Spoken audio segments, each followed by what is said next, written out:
Student, चलिए हम लोग आज स्टार्ट करते हैं इलेक्ट्रिक फील्ड की कुछ प्रॉब्लम।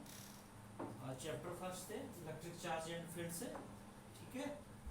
तो कुछ प्रॉब्लम हमने प्रीवियस में सॉल्व की थी, आज कुछ एक दो और प्रॉब्लम लेते हैं और स्टार्ट करते हैं। तो जनरली आज हमें कैलकुलेट करना है, find the value of electric field at point P. तो एल लेंथ की कोई रॉड है, ठीक है, ये पॉइंट पी पे हमें इलेक्ट्रिक फील्ड कैलकुलेट करनी है। इससे पहले जो हम लोगों ने प्रॉब्लम स्टार्ट की थी वो रॉड जो थी वो इस डायरेक्शन में थी, ठीक है। जो रॉड जो है अलॉन्ग दी एक्सेस निकाल रहा है, ये कोई लेंथ रॉड थी और जिसपे प्लस चार्ज क्यू था प्रीवियस में जो हम लोगों ने कैलकुलेट किया पॉइंट पी। तो वहां से इलेक्ट्रिक फील्ड की वैल्यू आई थी k Q upon are square 1 upon a minus 1 upon a plus, ऐसे ही आई थिंक कुछ वैल्यू थी। इससे प्रीवियस वाले में के इंटू लेमडा, थोड़ी के इंटू लेमडा समथिंग आई थी। इससे पहले इसके लिए हम लोगों ने जनरली कैलकुलेट की थी, ठीक है। आज हम लोग क्या किया, रॉड को रोटेट कर दिया और रॉड को जो है वो परपेंडिकुलर रखा है। तो इस केस में हमें value of electric field calculate करना, ठीक है, यहाँ तक कोई दिक्कत। अब देखो इस पॉइंट को जो है वो मिड पॉइंट में नहीं रखा गया, ठीक है। पॉइंट पी है वो मिड पॉइंट में नहीं है, मिड पॉइंट में होता है तो कुछ चीजें कैंसिल हो जाती है। तो चलिए हम देखते हैं। तो हम इसमें क्या करें कि हमें कोई एक एलिमेंट ले लेते हैं, ये हमने मान लिया एलिमेंट को यहां से काट दिया। तो इस एलिमेंट के corresponding value of electric field, क्योंकि डीएल एलिमेंट है तो ई इलेक्ट्रॉन, सपोज दैट इसकी जो लेंथ है यहां से यहां तक वो एल, ठीक है।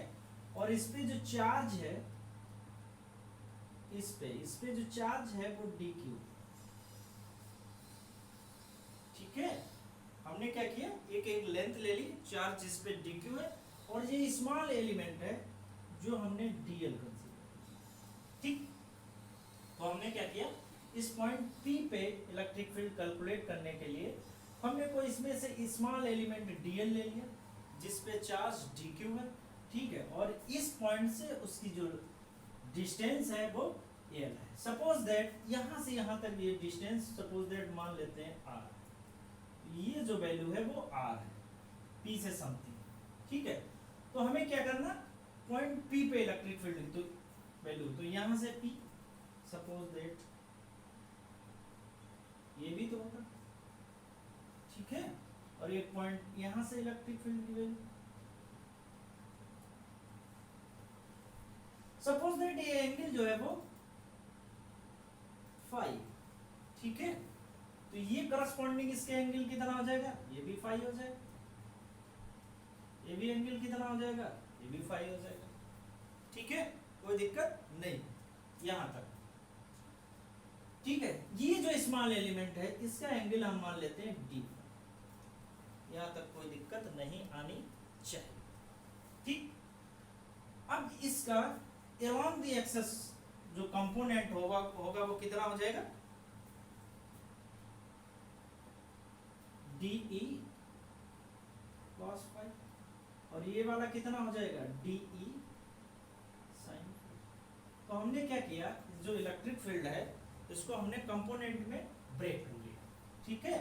तो ये वाला कितना हो जाएगा डी cos फाई और ये हो जाएगा आपका डी ई sin फाई। इसे हम क्या लिख सकते हैं, इसे लिख सकते हैं ई परपेंडिकुलर और इसे लिख सकते हैं ई पैरेलल, जो कि बुक में मेंशन है। तो हम यहां से लिख सकते हैं E perpendicular is equal to d E cos phi, ठीक है। ई परपेंडिकुलर हो जाएगा डी ई cos फाई और ई पैरेलल हो जाएगा आपका डी ई sin। यहां तक कोई दिक्कत नहीं होनी चाहिए।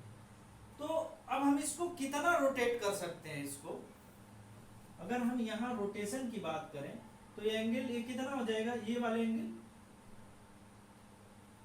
ये मान लेते हैं ये हो जाएगा फाई 2, और ये वाला जो एंगल है ये वाला एंगल ये कितना हो जाएगा फाई 1, ठीक है।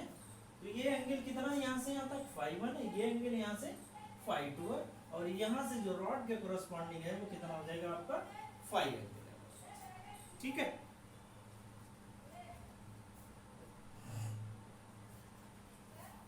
ठीक है।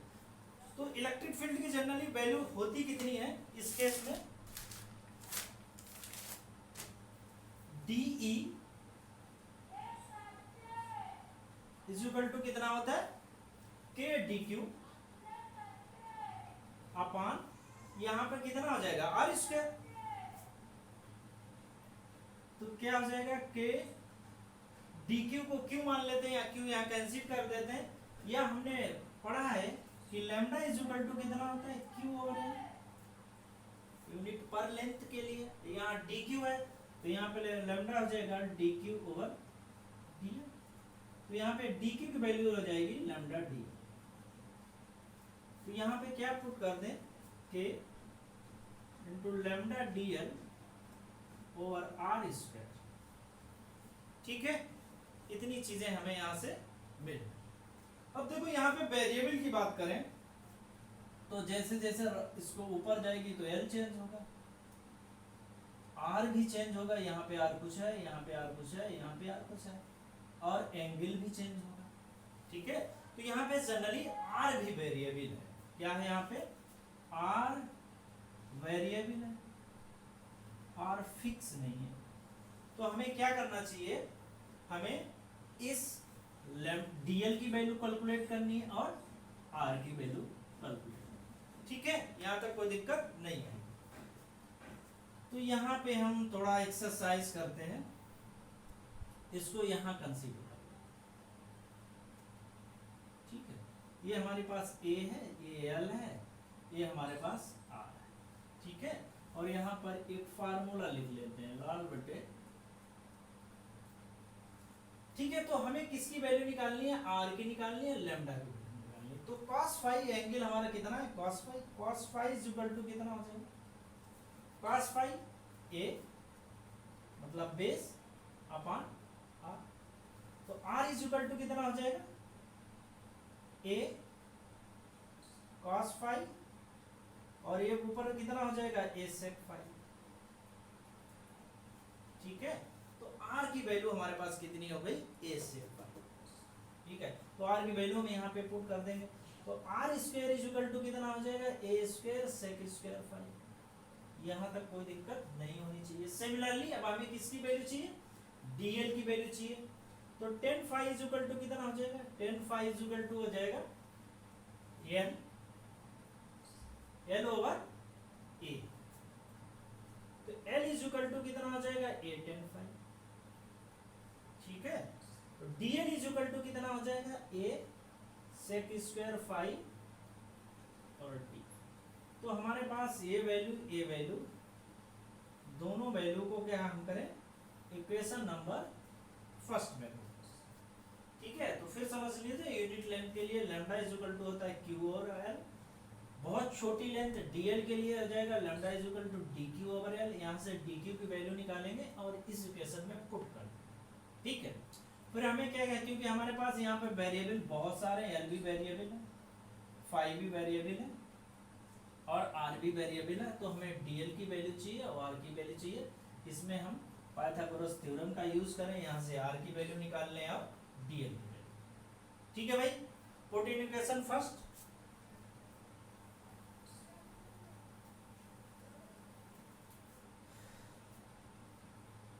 पुट इन इक्वेशन फर्स्ट, तो DE इज इक्वल टू कितना हो जाएगा हमारे पास K इंटू लैम्डा, DL की वैल्यू कितनी है पहले यहाँ से लिख देते हैं, A sec square phi D phi upon R square कितना हो जाएगा A square sec square phi.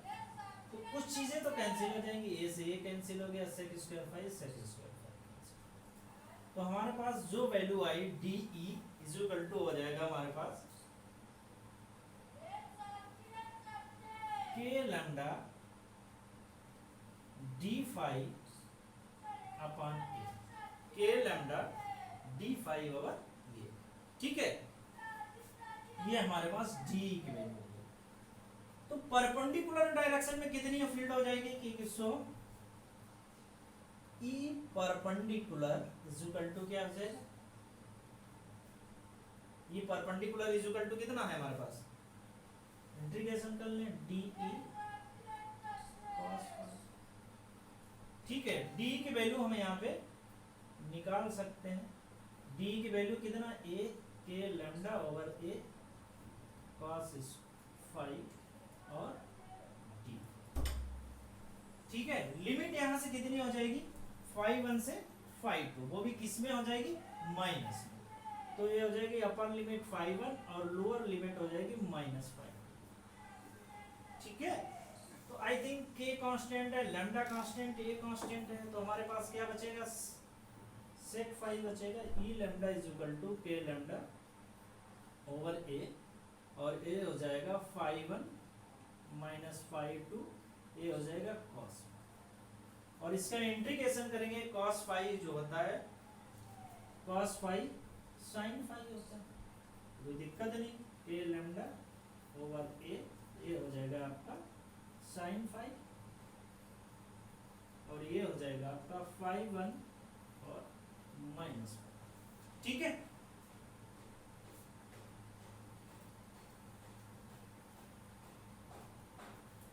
अब हम आते हैं इसको थोड़ा और सॉल्व कर लेते हैं, ई लैम्डा इज इक्वल टू हो जाएगा आपका के लैम्डा ओवर ए, ये कितना हो जाएगा, sin 5 माइनस sin -5, ठीक है। तो थोड़ा बहुत मैथमेटिक्स में आपने पढ़ा होगा, के लैम्डा ओवर ए हो जाएगा sin 5 और माइनस इधर आ जाएगा sin 5, ये वाली चीज जो है वो ई परपेंडिकुलर के केस में हम लोगों ने कैलकुलेट,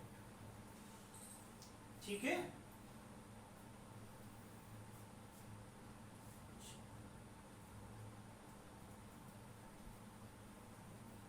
सिमिलरली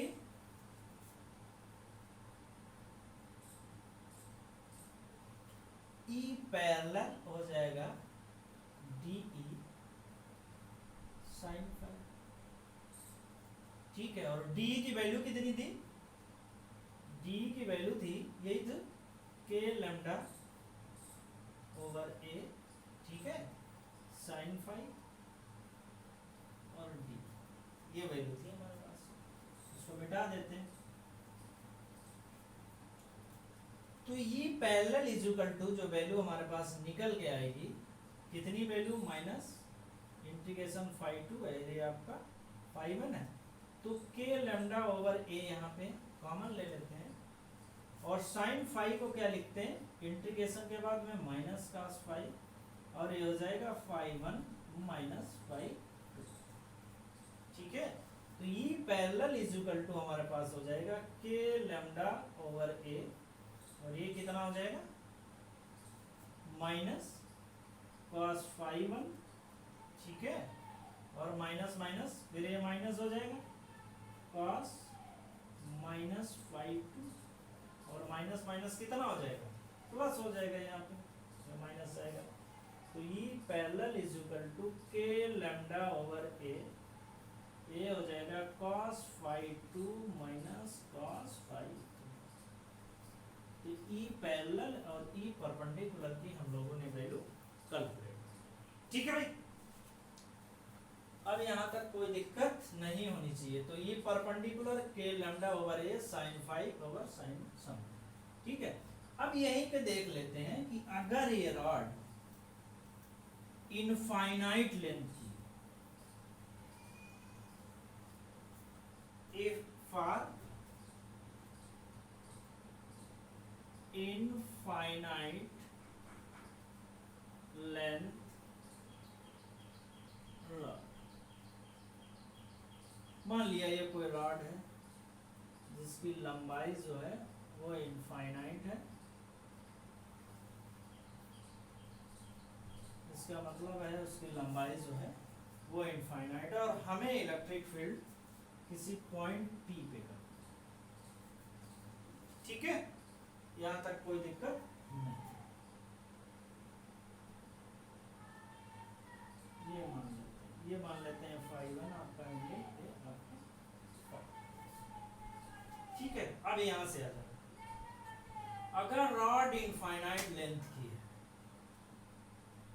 तो P इसके परपेंडिकुलर किस केस में, देखो कौन सी वैल्यू 0 हो जाएगी। अब ये यहाँ ये यहाँ, उसके बाद में इसको P को रोटेट करते हैं, ये कहीं आता है। ठीक है, तो θ1 एंड φ1 एंड φ2 कितना हो जाएगा, ये तो φ1 φ2 तो 90 डिग्री ही रहे, तो इस केस में φ1 इज इक्वल टू φ2 कितना हो सकता है 90 डिग्री, क्योंकि ये इसके परपेंडिकुलर हो सकता है। ठीक है, यही हो सकता है, इनफाइनाइट लेंथ की है तो ये इसका परपेंडिकुलर हो जाएगा। तो कौन वाला कंपोनेंट हो जाएगा, sin 91 होता है, ये भी 1 होता है। ठीक है, तो ये वाला ये परपेंडिकुलर कितनी वैल्यू हो जाएगी, के लैम्डा ओवर ए, ये कितना हो जाएगा 1 + 1, ये हो जाएगा 2 के लैम्डा ओवर, तो ये परपेंडिकुलर की तो वैल्यू ए, ये पैरेलल cos 90 की वैल्यू 0 होती है, तो ई पैरेलल की वैल्यू कितनी हो जाएगी। तो इनफाइनाइट लेंथ में ई परपेंडिकुलर हो जाएगा 2 के lambda by A and E parallel है वो 0। ठीक है, पैरेलल के केस में क्या होगा, ये रॉड जस्ट इसके पैरेलल हो जाएगी। ठीक है, तो पैरेलल हो जाएगी तो एंगल कितने हो जाएंगे 0। ठीक है, तो परपेंडिकुलर एंड पैरेलल के केस में हम लोगों ने कैलकुलेट। अब जनरली हम जो है वो नेक्स्ट केस की तरफ बढ़ते हैं।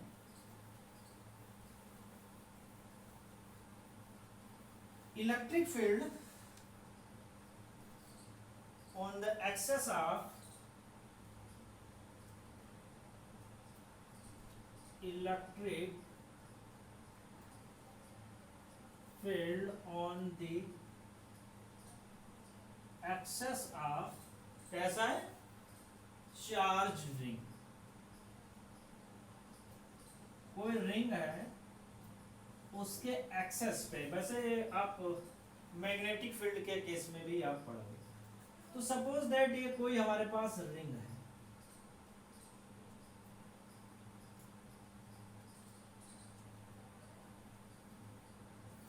नहीं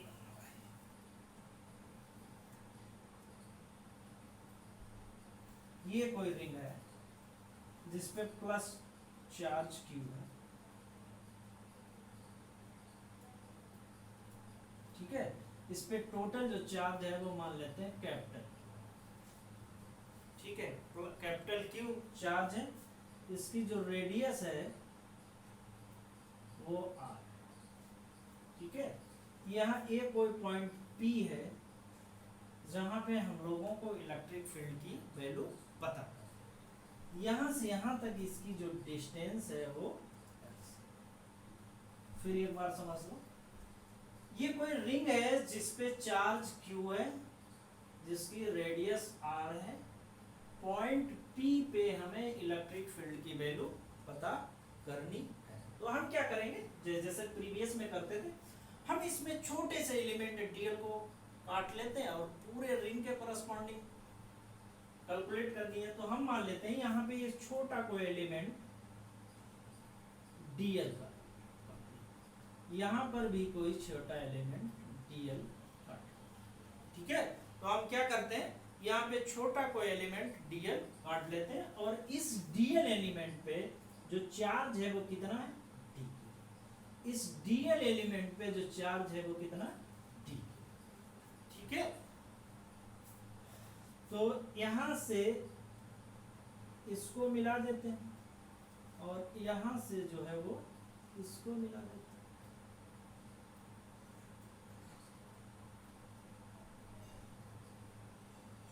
ठीक है, यहाँ पे हमने क्या किया, दोनों को मिला दिया, यहाँ कोई दिक्कत नहीं होनी चाहिए। सपोज दैट ये एंगल है वो फाई है और तो ये भी एंगल है वो फाई होगा, कोई दिक्कत नहीं है।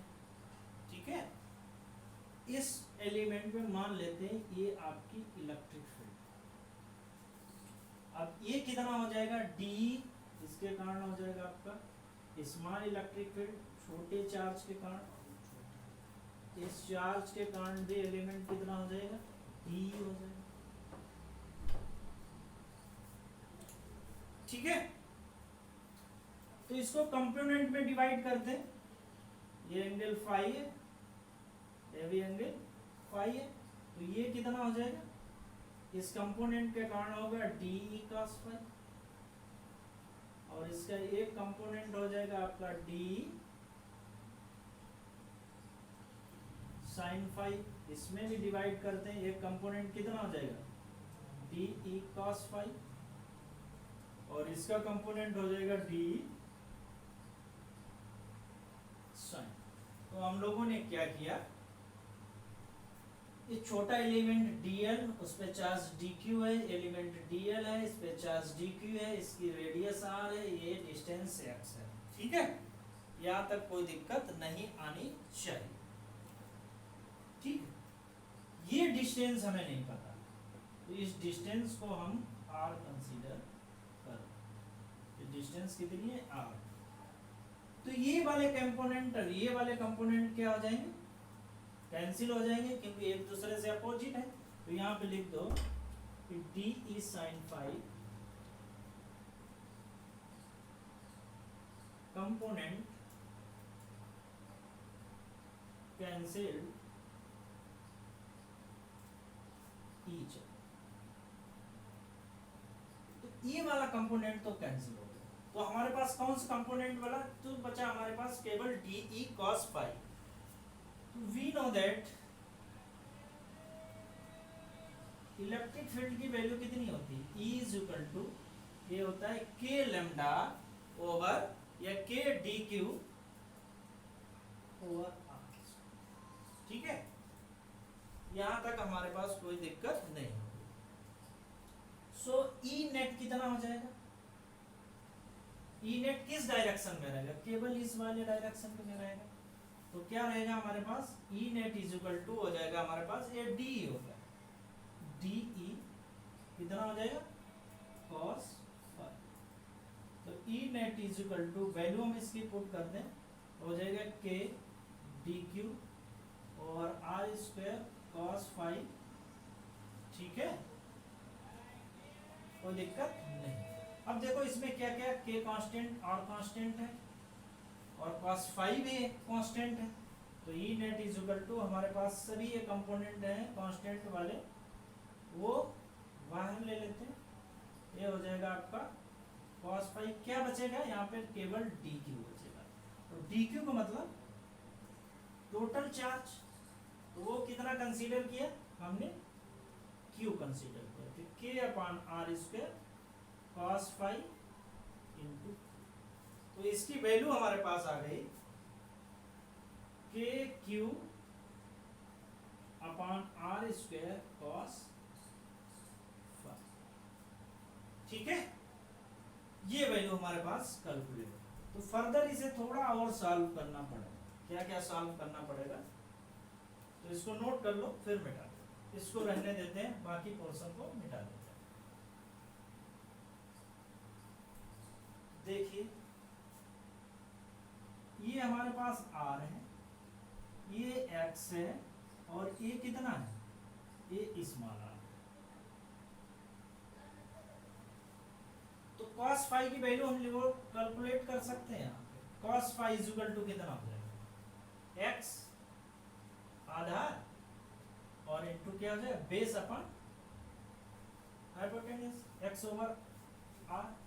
ये वैल्यू यहाँ पे पुट कर सकते हैं। So E net is equal to हो जाएगा हमारे पास K Q R square into X over R square. तो हो जाएगा E net is equal to K Q X upon R, और नहीं एक्स ओवर आर ही, 4 नहीं। ठीक है, ये हमारे पास ए भी वैल्यू आप लिख सकते, कोई दिक्कत नहीं है। अगर हम यहां से r की वैल्यू निकालें तो r की वैल्यू कितनी हो जाएगी, R square is equal to कितना हो जाएगा, R square plus X square, ठीक है। तो आर इज इक्वल टू कितना हो जाएगा, R square plus X square की पावर 1/। तो फर्दर इसे सॉल्व करते हैं तो ई नेट हो जाएगा इस केस में के क्यू एक्स ओवर क्यू है तो हो जाएगा आपका 3/2, R Q is equal to हो जाएगा R square plus X square power 3। तो यहाँ पुट कर देते हैं कि R square plus X square power 3। तो ये एक्चुअल में तो ये आपका डेरिवेशन, ठीक है। इफ अब कई केस हैं तो इसमें if case first, if x is equal to 0, x की वैल्यू यहाँ 0 पुट कर दो, यहाँ 0 पुट कर दो, तो E net is equal to कितना हो जाएगा आपका 0। तो पहला केस तो ए, ठीक है। केस सेकेंड क्या है, if x is very greater than x is very greater than x की वैल्यू है वो r से बहुत ज्यादा है, तो क्या हो जाएगा, कौन सा, x की वैल्यू r से बहुत ज्यादा है, तो r स्क्वायर वाला फैक्टर को क्या कर सकते हैं हम, इग्नोर कर सकते हैं। तो E net is equal to हमारे पास हो जाएगा के क्यू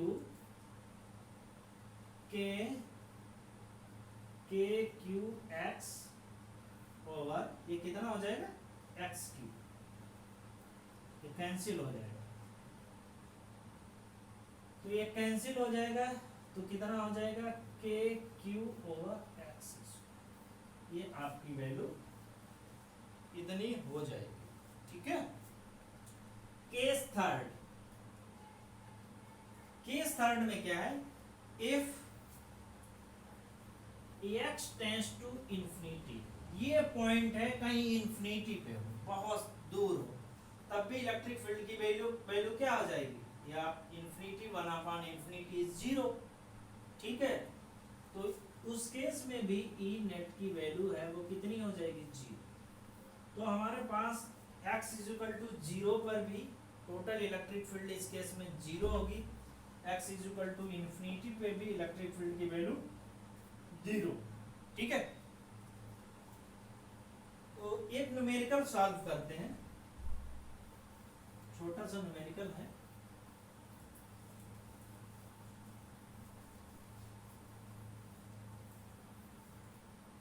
न्यूमेरिकल है, find the magnitude and direction of electric field.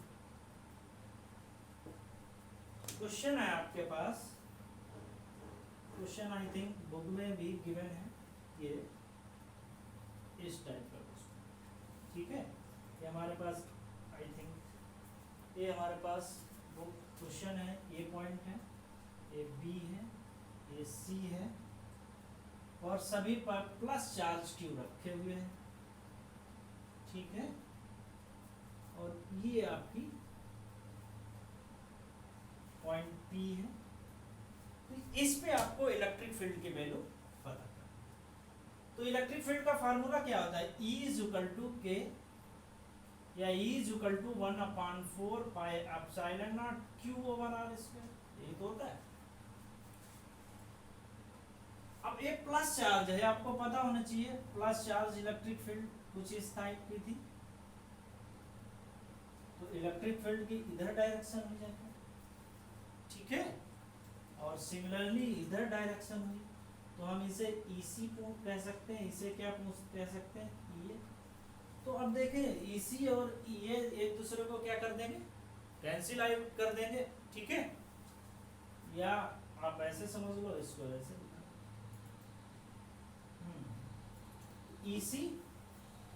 EC और EA क्या कर देंगे, एक दूसरे को कैंसिल आउट कर देंगे, ऐसे भी हो सकता है या इसे हम ऐसे दिखा दो, यहाँ से देख लो, ये ऐसे दिखा दे और ये ऐसे, ठीक है। इसी होगा वो ये होगा।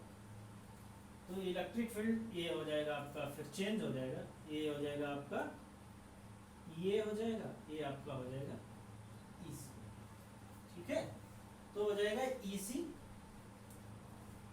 And EA, electric field EC and EA cancel out each other. इस वाले अब इलेक्ट्रिक फील्ड की बात ही नहीं होगी। अब इलेक्ट्रिक फील्ड इस चार्ज के कारण, इसे मान लेते हैं EB, ठीक है, ये 90 है, तो इसका मतलब ये 45 हुआ और वो भी 45 हुआ। इसकी साइड A है, ये A है, ये A है, ये साइड नहीं है, तो कैंसिल कर सकते हैं। तो हमारे पास वैल्यू किसकी कैलकुलेट करनी है, हमें यही पता होना चाहिए कि वैल्यू किसकी अभी हमें चाहिए। ये वैल्यू हमें चाहिए, ठीक है। EB इलेक्ट्रिक फील्ड, तो PC इक्वल टू कितना हो जाएगा, क्योंकि ये तो 90 है, तो ये 45 होना चाहिए, ये भी कितना होना चाहिए 45 होने चाहिए। तो PC इक्वल टू कितना हो जाएगा, A sin 45, तो PC equal to A upon root, ये आपको PC की वैल्यू पता चल गई, ठीक है। अब हमें क्या चाहिए, ये वाला क्यों निकालिए, क्योंकि हमें BP का कंपोनेंट चाहिए, BP के कंपोनेंट के लिए हमें BC की वैल्यू चाहिए होगी और PC की वैल्यू चाहिए। तो BP इक्वल टू कितना हो जाएगा, पाइथागोरस थ्योरम का यूज करें, BP इक्वल टू हो जाएगा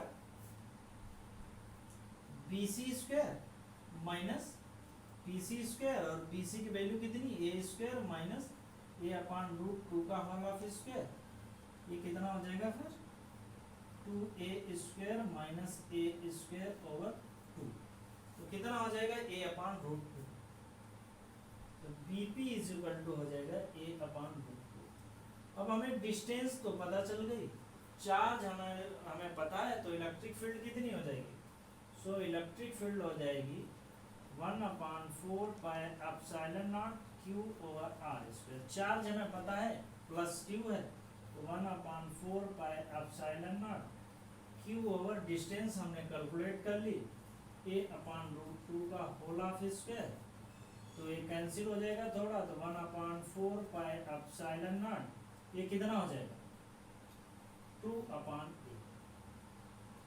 A से ये कैंसिल हो जाएगा, तो 2/A आगे होगा 2/, Q होगा, तो Q अगर यहाँ है तो यहाँ पर भी होगा 2Q होगा, ठीक है। तो ये हम लोगों की वैल्यू कर, तो हमने क्या किया, देखा पहले प्लस चार्ज के कारण कौन सी फील्ड कैंसिल हो जाएंगी, उन फील्ड को कैंसिल आउट कर दे। सिमिलरली अगर यहाँ पे पूछते तो ये भी फील्ड एक दूसरे को कैंसिल आउट करती, इसके लिए कैलकुलेट करते तो ये भी एक दूसरे को कैंसिल आउट करती, ठीक है। तो हमने क्या किया कि जो फील्ड कैंसिल आउट हो रहे हैं तो उनको हमें फिर कंसीडर ही नहीं करना पड़ा, तो फिर हमें इस चीज़ की वैल्यू चाहिए होगी, क्योंकि BC हमें चाहिए, ठीक है, क्योंकि हमें BP निकालना था, BP निकालने के लिए PC चाहिए था, और BC एंगल हमें 45 दिया, तो sin 45 से value sin theta is equal to something कर, तो PC अपॉन समथिंग, ठीक है। आज बस यही खत्म था, नेक्स्ट टाइम में मिलते हैं, तो चैनल को लाइक एंड सब्सक्राइब करते हैं।